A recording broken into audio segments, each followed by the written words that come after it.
আমাকে কবরে রাখা হবে। কবরে কতশো কত হাজার বছর থাকি এটা তো ঠিক নাই। তারপরে কেয়ামত হবে, কেয়ামতের হাসরের মাঠ হবে, আল্লাহ বিচারে বসবেন।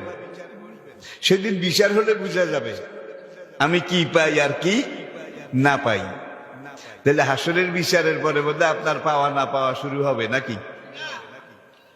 কালা রাসূলুল্লাহ সাল্লাল্লাহু আলাইহি ওয়াসাল্লাম মা মাতা কামাত আলাইহি কিয়ামাতুন। যে লোকটা মরে যায়, রুহটা বের হয়ে যাওয়ার সঙ্গে সঙ্গে তার কিয়ামত শুরু হয়ে যায়।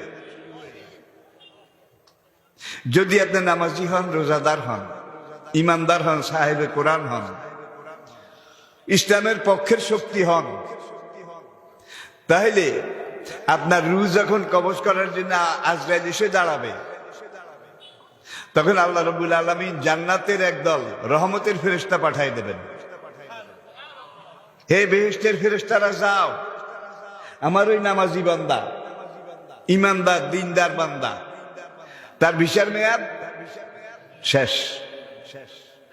এখন তার রুহটা সম্মানের সাথে কবজ করিও, আদরের সাথে, আদবের সাথে কবজ করিও, সে যেন ব্যথা না পায়। সাকরাতুল মউত, মৃত্যু যন্ত্রণা, তাকে যেন বেশি কষ্ট না দেয়। তখন আজরাইল তার জান কবজ করার জন্য যখন বুকের উপরে চেপে বসে, আল্লাহ পাক ওই জান্নাতের একদল ফেরেশতা তাদেরকে ওই মুরমুষ নেককার ইমানদার নামাজি লোক তার রগের ভিতর দিয়ে তার শরীরের ভিতরে ঢুকাই দেয়। ঢুকাই দিয়ে বলে আজরাইল এখন জান কবজ করবে। এটা বাস্তব, সবার জন্য অবধারিত। কুল্লু নাফসিন, সবাইকে মরতে হবে। এখন আমার এই নেককার ইমানদার বান্দার রুহটা ধরে, রুহের বোটাটা ধরে আজরাইল যখন টান দেবে রুহটা বের করার জন্য, তোমরা তার রগে রগে ঢুকে যাও, প্রত্যেকটা পশমের গোড়ায় ঢুকে যাও।